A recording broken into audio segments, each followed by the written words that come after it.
Pessoal, bom dia, boa tarde, boa noite para quem está assistindo de madrugada. Eu vou mostrar para vocês aqui o meu projetinho de extração de dados de empresas do site da Casa dos Dados, né? Que é esse site aqui, para quem não conhece, Casa dos Dados. Eu vou fazer um vídeo bem completinho aqui do meu projeto. E aí eu vou explicando depois cada linha aqui, né? Eu tô com ele aqui no GitHub também, vou deixar o link na descrição. Opa, cadê aqui? Tá no GitHub, o código completo, mas eu recomendo que você faça na mão mesmo. Eu tenho estudado Python, eu comecei a estudar faz uns 2, 3 meses, e assim, eu vejo que o meu avanço maior é sempre quando eu coloco a mão no código mesmo, sabe? Tento fazer por mim mesmo. E aí eu vou consultando, eu tô usando o chat GPT para tirar dúvidas. Às vezes ele escreve código e eu não quero, eu peço para ele não escrever código. Então, eu acho que é dessa forma que você vai aprender mesmo, né? Aí, caso que você queira usar um sistema pronto, isso aqui vai funcionar também. Eu vou colocar para rodar aqui, só que assim, eu já vou explicar cada passo aqui que eu fiz. Aqui, ó, só explicando primeiro essa parte aqui. Aqui, nessa variável data aqui, que é um dicionário do Python, eu coloco aqui os filtros de pesquisa, que é equivalente... Cadê? Que é o equivalente a esses filtros aqui que tem dentro do site, né? Já vou explicar como que eu pego esses filtros aqui, tá?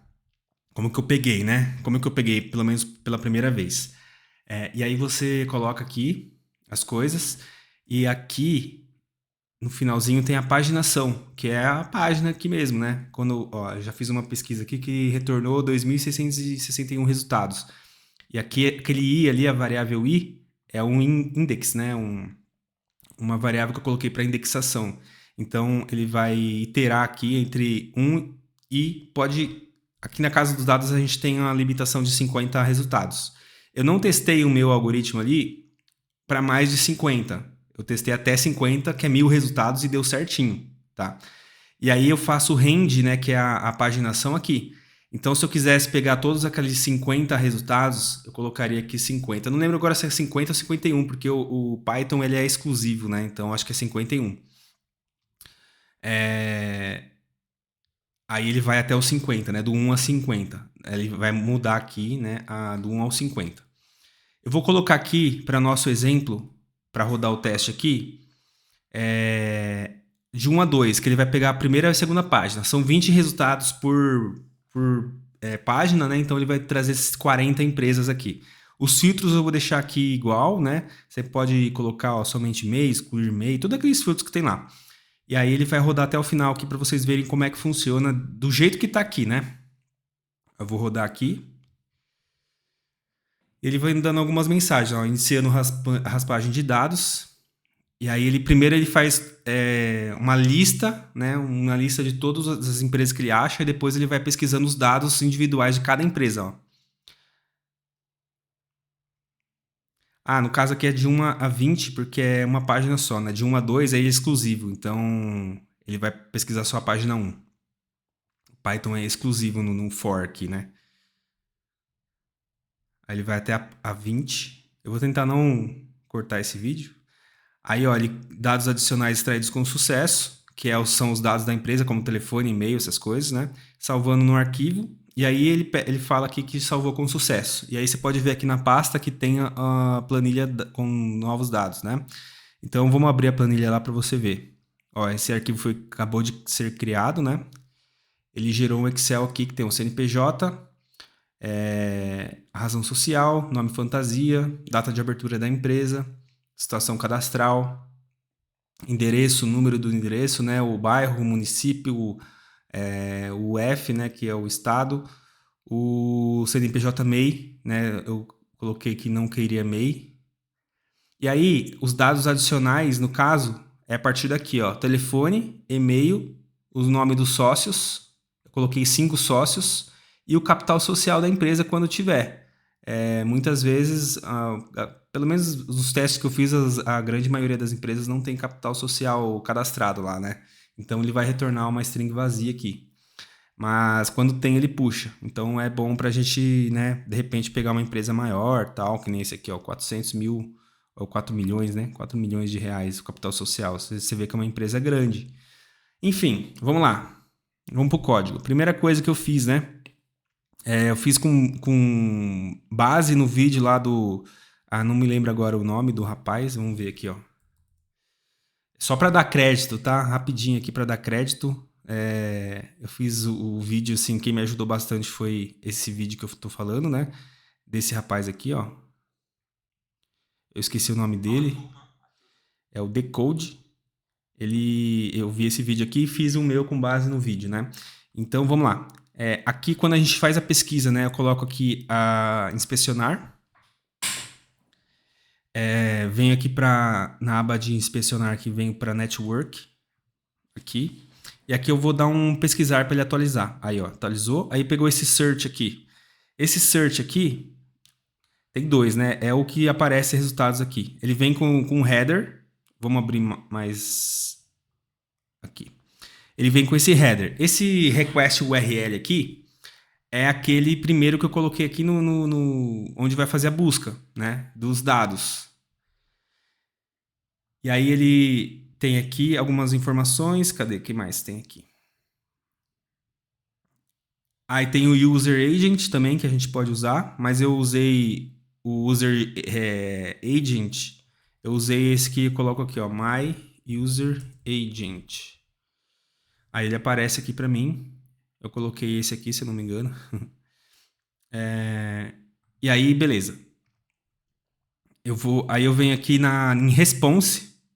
E aí ele vê aqui o que é essa pesquisa que eu fiz aqui na página, me retornou, né, o JSON, né, o arquivo JSON aqui, as informações para mim. Então, ó, tem todas as empresas aqui. Se você for ver, a primeira empresa aqui é a Everton de Souza. E aqui, ó, Everton de Souza. Então, o que eu preciso fazer? Preciso pegar essas informações aqui essas informações aqui que eu vou usar para extrair os dados das empresas, certo? Então, aqui, ó, aqui ele faz a pesquisa, já vou mostrar aqui onde que ele pega. Cadê? Aqui, ó. Ele pega, vamos lá, é bastante código aqui, eu vou tentar explicar do início, né? Primeiro ele pega o URL lá que a gente já achou, o headers, que é para a gente não ser bloqueado, né? O def final eu inicio ele um data frame do pandas, né? Então você tem que importar o pandas aqui em cima, um data frame do pandas vazio, e aí eu printo aqui na tela, no console, iniciando a raspagem de dados. E aqui primeiro ele faz essa pesquisa, né? Ele usa esses argumentos aqui para pesquisa. Vamos ver se eu lembro aqui onde que eu pego aqui, ó, em payload. A gente pega tudo isso aqui, ó. Clica com o botão e aparece, acho que é copy value. Vamos ver lá. Ó, eu vou abrir no outro projeto aqui. E só uma dica aqui para você também. Eu fui fazendo esse projetinho aqui. Nesse arquivo, no arquivo aqui no VS Code, né? Você coloca aqui, ó, eu coloquei teste.ipynb, que aí você consegue ir rodando o código aos poucos. Você consegue ir rodando o código por partes. E aí, de repente, você salva uma variável aqui, você consegue... não precisa ficar rodando o código inteiro de novo, né? Então, isso ajudou bastante. Aí eu colei aqui, ó, exatamente o que está lá. Tá vendo? Só que aqui no Python, essas variáveis aqui de booleanas, né? Tem que ser com a primeira maiúscula. E ele vem com minúsculo, né? Porque é o formato JSON. Poderia fazer alguma coisa, sei lá, alguma função aqui para mudar isso. Eu acho que até tem isso, eu não lembro agora. Eu sou bem iniciante, tá? Mas eu resolvi fazer na mão. Como é poucos dados aqui, eu resolvi fazer na mão. E quando é none, variável none, ele coloca null. Então eu tenho que mudar para none. Que aí ele reconhece, entendeu? Senão o Python aqui ele não reconhece. Aí, aqui são os filtros. Então, vamos voltar para lá. Aqui você pode mudar. Você pode até mudar aqui no código e colocar, por exemplo, se você for fazendo uma página HTML certinho, você consegue colocar aqui exatamente como está aqui esses filtros de pesquisa aqui, né? Com campos, né? Para você mudar. Mas se você for usar só no código mesmo, você consegue mudar por aqui, né? Aí o que você poderia fazer é colocar aqui dentro Osasco, por exemplo, sabe? E aí você vai mudando aqui conforme a sua necessidade, né? Excluir e-mail, ou se você quiser só pegar empresas que tem com e-mail, né? Enfim, aí eu fiz um loop for para iterar sobre a paginação. Então, aqui embaixo, ó, se você for ver aqui no código que eu peguei na página lá, no arquivo JSON, né, que ele vai fazer a pesquisa, né, ele tem um número aqui, o page, né, então eu consigo iterar sobre esse número aqui. Então, de vez de colocar um, eu coloquei o i, que é o index aqui que ele vai fazer a iteração, né. E aí, dentro do loop for aqui, né, eu coloquei aqui para a gente saber, justamente para eu saber o que está acontecendo, né, no código, porque senão a gente fica cego, né. Eu coloquei que ele está raspando a página 1, 2, então quando tem 50 páginas, por exemplo, é importante, porque aí você sabe onde ele está. E se der erro, você sabe onde que ele parou, né. E aí ele vai pegar aqui, ó, response, né, aí ele dá um requests.post. Por que post? Porque é o que estava aqui, ó, response, cadê? Payload. Aqui, ó. Ele pega ele exige um método post. Pelo menos foi isso que eu entendi aqui lendo esse arquivo. Então eu coloquei post, aí eu coloquei a URL, que é essa inicial aqui, que a gente colocou, né? Que eu achei aqui. Request URL. E aí depois vem aqui o JSON data, que é isso aqui, né? Que é os filtros da pesquisa. E aí o headers igual a headers, que é esses headers aqui para a gente não ser bloqueado, né? E aí ele verifica se a resposta do response aqui, né? Se a resposta dessa requisição aqui, e você tem que importar a biblioteca requests, né? Para fazer isso. Se a resposta for igual a 200, ele retorna a 200, e aí ele pega aqui pelo status code, né? Response.statuscode, ele vai trazer só o 200, o número. Se você deixar só response, né, que é a resposta que ele vai trazer aqui na variável, vai ser um número, vai ser uma string, né? Mas, se eu não me engano, é uma string que tem um nome lá e um número. Então, ele não reconhece. Então, você tem que colocar ponto status code. Igual a 200, então, ele vai transformar aqui a resposta, né? Eu coloquei aqui resultado igual a resposta, ponto .json, para ele transformar aqui num dicionário do Python, né? E aí, se não, né, ele vai responder aqui com um erro de código, erro na solicitação, e vai trazer o código aqui que é do erro, né? E aí, o que acontece? Tem um DF provisório, que é o data frame. Eu sempre coloco o DF no começo para eu saber que é um data frame, né?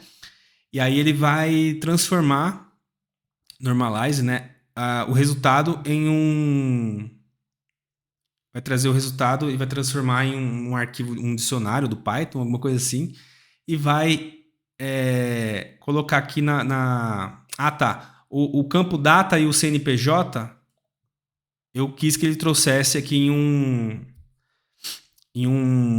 como que fala? Em uma string, porque às vezes o CNPJ começa com 0, e aí ele estava cortando esse 0 porque ele transforma em número, né? Então eu coloquei aqui essa função aqui, acho que foi o ChatGPT que me ajudou nisso. E a data também estava com alguma coisa errada lá, estava trazendo a data em número, de vez data, estava trazendo em número, alguma coisa assim. E aí eu coloquei essa função normalize aqui, JSON normalize, e ele conseguiu fazer isso. E aí ele coloca, né, insere aqui o resultado aqui, ele transfere para esse data frame provisório. E aí o def final, que é como se fosse o data frame final, digamos assim, ele vai concatenando com o provisório. Então, a cada vez que iterar sobre a página, ele pega aqueles dados das empresas que ele pegou lá e coloca no final do data frame final, entendeu? Ele vai concatenando, somando embaixo ali.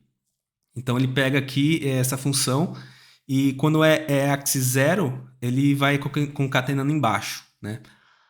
E aí ele dá um OK ele junta iniciando raspagem aqui, ó. Ele dá um OK, porque eu coloquei o end aqui.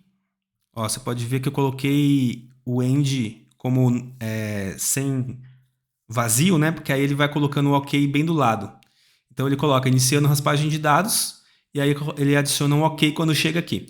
E aí eu dei um time sleep de 2 segundos para dar um tempinho, né? Então aí para usar isso você precisa importar a biblioteca time.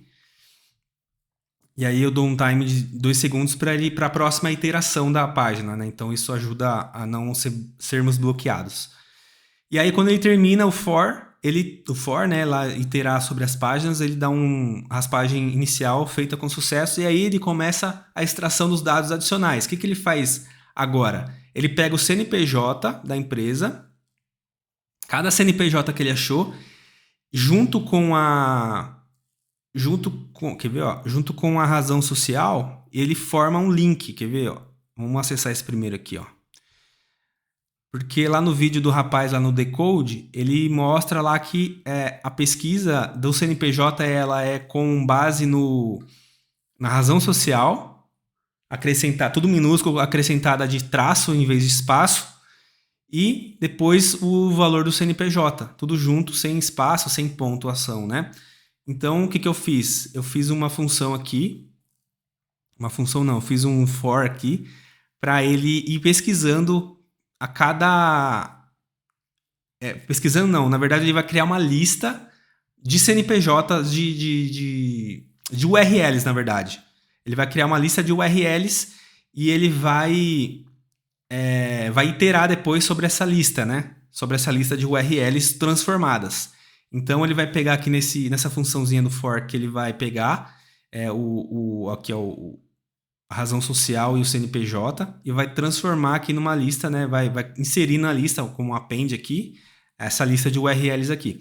E aí eu coloquei aqui o endereço base, que é esse primeiro aqui, ó, a base do endereço, né, do URL, mais aqui no caso é a razão, porque é razão social e o CNPJ, né? Eu coloquei razão e CNPJ num zip aqui, né? Ele está iterando sobre duas listas do data frame, né? Aí eu coloquei esses replaces aqui para tirar, por exemplo, espaço, para tirar pontuação, para tirar a E, né? E comercial, ele transforma em end, porque eu percebi isso, que era dessa forma. Para tirar qualquer tipo de barra, de asterisco, né? De espaço duplo, de dois tracinhos, duas hífens, né? E aí mais o CNPJ, que é o número do CNPJ que já está em formato certinho. E aí inicia aqui as listas, o que eu quero, né? Então eu quero uma lista de e-mail, uma lista de telefone, sócio 1, 2, 3, 4, 5 e a lista de capital social. Eu inicio elas vazias. Eu criei uma funçãozinha aqui para saber se é número, para a gente usar mais para frente. Aqui, ó, usaremos na validação do capital social, porque às vezes o capital social estava trazendo lá informações erradas. Ele trazia outras informações. Depois eu vou te explicar melhor. Mas aí, para saber se é um número, né, eu criei essa funçãozinha aqui. E aí ele vai iterar agora sobre a lista de URLs que a gente criou aqui em cima. Né? Então, vamos supor que tenha 1000... Eu já testei até com 1000 empresas aqui, deu certinho. Então, ele vai iterar sobre esses 1000 URLs de empresas que a gente achou e montou ali e vai trazer ali os resultados que a gente deseja, né? As informações que a gente deseja. E aí, a gente vai pegar aqui, então, eu coloquei aqui para iterar sobre a URL, a gente coloca o enumerate porque a gente quer trazer o índice dessa empresa, né, que a gente vai usar. Então, essa enumerate ele traz o número, o índice, né, da lista, mais a informação da lista ali do índice ali, né, do CNPJ, do link que a gente quer. Então, ele vai trazer o link mais o índice. Aí a gente vai colocar o user agent, o headers, transforma aqui o header em e um dicionário Python, né? E aí ele traz aqui o response, que é a request. Ele vai trazer em cada loop for, né? Ele vai trazer aqui a URL que a gente vai acessar e ele acessa aqui a URL. E aí ele vai printar aqui na tela isso aqui, ó, empresa 1 barra, né, o total. Ele traz o tamanho da lista ali do data frame, aliás, né? Porque quando você traz o len do data frame, ele vai trazer o tamanho de quantas linhas tem o data frame. Então, para a gente trazer esse barra 20 aqui, para a gente saber quantas empresas tem, né? Eu ia colocar em porcentagem, mas eu achei melhor colocar, né, 1 de 20, 2 de 20, porque a gente sabe quando que vai acabar melhor, eu acho, né? Pelo menos para mim ficou melhor assim. E aí ele faz isso aqui, enfim. Aí o end eu coloquei também vazio para o ok vir na sequência, né? E vir na mesma linha. E aí depois que ele traz esse response, ele verifica se for 200, né? Igual lá em cima, para saber se conseguiu conectar certinho. E aí ele parseia aqui esse conteúdo aqui, né? Para uma URL, para uma, como que fala? Para o conteúdo da página mesmo, né? O HTML da página. E para usar essa função, você precisa importar essa biblioteca aqui, ó, from LXML. Aí ele vai pegar essas informações. Acho que daria até para fazer com Beautiful Soup, né? Mas eu fiz dessa forma aqui, que eu achei interessante. E aí ele vai pegar o e-mail. E aí o que ele vai fazer? Ele vai pegar pelo XPath. O XPath dele é esse aqui. Onde que eu consegui isso? Vamos lá. O e-mail é aqui, né? Então a gente tem que pegar aqui, inspecionar. Clica aqui nesse botãozinho aqui em cima. Vamos lá no e-mail. Aqui, ó. Aí você clica em cima, ele vai abrir aqui, ó, né? Aí você clica com o botão direito do mouse, vem aqui em copy, e aí você vem aqui em copy XPath. Se você copiar esse XPath aqui, no bloco de notas, por exemplo, ele vai dar esse caminho aqui. Então é esse caminho que eu coloquei lá, né? E o telefone, mesma coisa. Eu vou lá e copio o XPath dele. E aí, essas variáveis aqui, elas são listas, né? Você pode ver que eu iniciei elas aqui, ó. Elas são listas, então ela vai adicionar, né, ao final da lista. Aí eu coloquei que é tudo minúsculo e para trazer... porque quando você faz pelo XPath, ele traz várias informações ali, né? Aí você tem que falar que você quer informação 0 e o texto do conteúdo ali. Aqui eu coloquei if e-mail porque se o e-mail foi encontrado, né? Se ele não for encontrado, ele coloca aqui uma string vazia, né? Um valor vazio, justamente para a gente não... Se a gente não coloca nada, não coloca isso aqui, ele na próxima iteração ele vai sobrescrever essa linha. Então a gente quer uma lista que faça sentido com o outro data frame lá. Não sei se eu consigo explicar isso direito. Mas, enfim, aí o telefone aí faz a mesma coisa. E aí a questão do sócio é o seguinte, né? O sócio tem aqui, ó, quadro societário. Às vezes vem vazio, nem esse aqui mesmo tá vazio. Mas às vezes ele vem com um sócio, às vezes ele vem com mais sócios, que nem esse aqui, vamos ver, ó. Aqui, ó, show sócio. Às vezes em mais sócios. E aí o que eu fiz? Fui achando empresas que têm vários sócios e fui inspecionando aqui. O que eu achava aqui, né, no sócio. Aqui, ó. Então, aí eu copiava aqui, ó, copiava esse XPath aqui. E aí eu fui copiando o XPath de até os 5 sócios que eu achei. Aí eu fui copiando e colocando aqui, entendeu? Aí eu falei assim, vamos até 5 sócios só. Tem empresas que tem mais de 5, é claro, mas vamos até os 5 sócios, eu coloquei aqui. Aí eu faço as mesmas verificações que eu verifiquei aqui, que eu faço aqui em cima. Se o sócio existe, né? Se esse sócio existe, ele adiciona o valor do sócio. Se não, ele adiciona vazio. E aí eu fui indo até o 5º sócio aqui. Capital social, mesma coisa, né? Capital social copiei lá, né? Aqui, por exemplo, tem o capital social, ó. Copiei o XPath e o capital social, só que esse XPath, se não tem o capital social, parece que ele usa para a natureza jurídica da empresa. Então o XPath, se ele não trouxer isso aqui, se ele não tiver na página, ele vai trazer o próximo, entendeu? Então o que eu fiz? Aí é que eu usei aquela função se é um número, porque aí eu consegui trazer essa validação, se for um número. Se não for um número, aí ele adiciona um campo vazio aqui, uma célula vazia. E aí lá no for, né, lá no if inicial, que é a solicitação, se ele achou aqui 200, se ele não achou 200, se trouxe, por exemplo, ele foi acessar a página e não achou a página, ele vai trazer esse erro e vai adicionar tudo isso aqui nas strings, nas listas, para eu saber que ele não achou a página. Mas até hoje, até o momento, ele não deu nenhum erro 404. Então, tudo que eu fiz aqui deu certinho aqui em cima, tá bom? E aí ele traz o OK, né? O print do OK, que é esse OK aqui na frente. E aí ele espera um segundo antes de fazer uma nova requisição, que seria uma nova página na lista de URLs que a gente tem.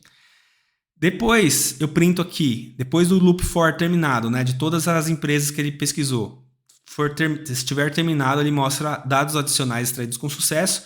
E aqui ele inicia a formação de um novo data frame com as novas informações. Então, aqui embaixo, a gente vai pegar esse data frame e vai unir com o outro data frame das empresas. Só que quando a gente vai fazer essa concatenação de data frames, precisa ter o mesmo tamanho. Isso é um saco. Porque elas precisam ter o mesmo tamanho de linhas, senão dá problema. Se for concatenar embaixo, tudo bem. Agora, se for... desculpa, não é concatenar. Na verdade, se for juntar as duas data frames para um arquivo final no Excel, ela dá problema, né? Porque as listas elas precisam ter o mesmo tamanho de linhas ali, né? E colunas a gente vai criar depois, né? Esse data frame aqui, como é que ele funciona? Ele cria as colunas. Então, cada um desses itens aqui são as colunas que a gente vai usar na planilha, que vai ser o data frame, né? E aí, o conteúdo, né? A lista mesmo, ele traz aqui. Então, aqui no nosso arquivo Excel, cada uma dessas aqui, telefone, e-mail, é a lista, né? Que a gente vai jogar aqui no Excel. O data frame final, então, ele reseta aqui os índices. Isso aqui foi uma dica do ChatGPT, porque estava dando um erro quando eu uni as duas planilhas. Ele redefine os índices, porque quando você junta...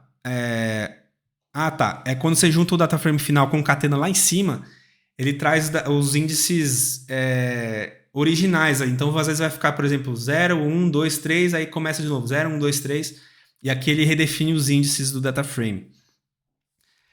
Os dados extraídos aqui, ele faz a mesma coisa, redefine um índice, e o consolidado vai ser o final, vai ser o data frame final que a gente vai jogar aqui no arquivo Excel.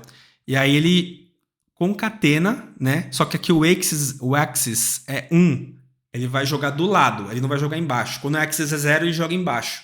Quando o axis é 1, ele joga do lado aqui, aqui do lado, entendeu? Eu não quero que ele jogue aqui embaixo, eu quero que ele jogue do lado. Então, o axis tem que ser igual a 1, nesse caso aqui. E aí ele vai trazer aqui o data frame final, que é aquele inicial que a gente trouxe, cadê? Que é esse aqui, até principal aqui. E depois ele traz o dados extraídos, né? O data frame dados extraídos, que são esses outros dados que a gente trouxe aqui depois, né? E aí, ele printa aqui salvando o arquivo XLS. E aqui eu faço um for.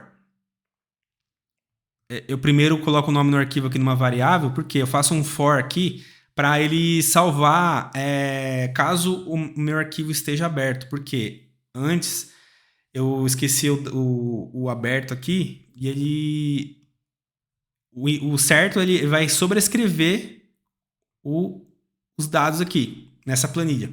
Então, por exemplo, se tiver fechado aqui e eu rodar de novo o código, ele vai sobrescrever. E aí, às vezes eu esquecia o arquivo aberto, ele dava erro. Aí faz toda a função aqui, imagina, ele pegou 1000 empresas, quando ele vai salvar, ele dá erro porque o arquivo está aberto. Aí lascou, tem que rodar tudo de novo. E aí ele demora, né? Porque 1000 empresas demora. E aí eu fiz esse fork, porque se tiver aberto, ele itera aqui, ele muda o final do arquivo. Né? Aí ele vai salvar como arquivo final 1, ou 2, ou 3, enfim. E é isso. Esses foram os dados aqui, o projetinho que eu fiz. Eu espero que tenha te ajudado aí, tá bom? Um abraço aí, fica com Deus. Usa com muita sabedoria.